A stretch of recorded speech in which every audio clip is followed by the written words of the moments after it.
नवी मुंबईच्या उरण येथील 22 वर्षीय यशश्री शिंदे हत्या प्रकरणात महत्त्वाची घडामोड समोर आली।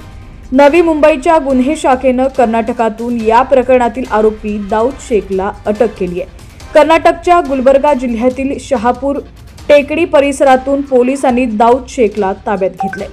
25 जुलै रोजी यशश्री शिंदेची निर्घृणपणे हत्या करण्यात आली होती।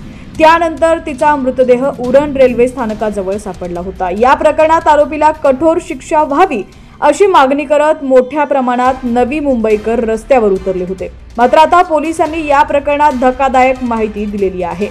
बातमी आपण पूर्ण पाहूया त्याआधी तुम्ही HPN मराठी न्यूज चॅनल पहिल्यांदाच पाहत असाल आणि अजूनही चॅनलला सबस्क्राइब केलं नसेल तर नक्की सबस्क्राइब करा आणि बेल आयकॉनवर क्लिक करून नोटिफिकेशन्स मिळवा, जेणेकरून आमचे अपडेट्स लवकरात लवकर तुमच्यापर्यंत पोहोचतील।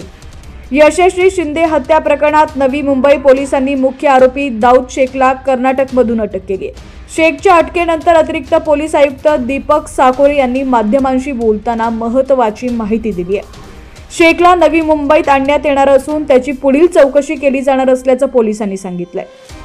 दरम्यान हत्याकांडाच्या आधीच CCTV फुटेजही समोर आलं असून त्यामध्ये दाऊद शेखनं यशश्रीचा पाठलाग केल्याचं दिसून येत आहे। पीडितेच्या वडिलांनी 25 जुलैला ती बेपत्ता झाल्याची तक्रार दिली होती। शुक्रवारी रात्री आम्हाला तिचा मृतदेह सापडला। त्यानंतर शनिवारी सकाळी आम्ही हत्येचा गुन्हा दाखल केला। आज 5वा दिवस आहे। या प्रकरणात 8 पथकं काम करत होती। नातेवाईक आणि मित्रांच्या चौकशीत तसंच तांत्रिक तपासात या प्रकरणात आम्हाला 2 ते 3 संशयित सापडले होते। त्यानंतर आज सकाळी दाऊद शेख या मुख्य संशयिताला ताब्यात घेतलंय, अशी माहिती अतिरिक्त पोलीस आयुक्त दीपक साकोरे यांनी दिली आहे। मयत आणि आरोपीत ओळख मैत्री होती, पण मागील 2 ते 3 वर्षांपासून ती त्याच्या संपर्कात नव्हती।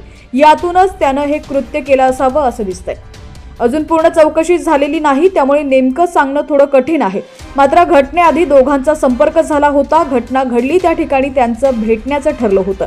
या अपहरण वगैरे काही नाही, ते एकमेकांना ओळखत होते। वाद झाला आणि त्यानंतर हा प्रकार घडला अशी शंका आहे, असंही दीपक साकोरे म्हणालेले आहेत।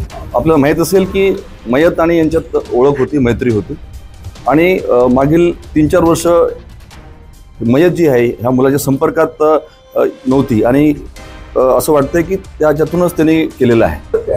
जी मुलगी होती तिला मारलं तेव्हा त्यांनी किडनॅप केलं, तिला पुढे बोलवून घेतलं, काय एकंदरीत काय याच्यामध्ये दोघांचा संपर्क झाला आणि दोघांनी एका ठिकाणी ज्या ठिकाणी घटना घडली त्या ठिकाणच्या जवळपासच भेटायचं ठरवलं।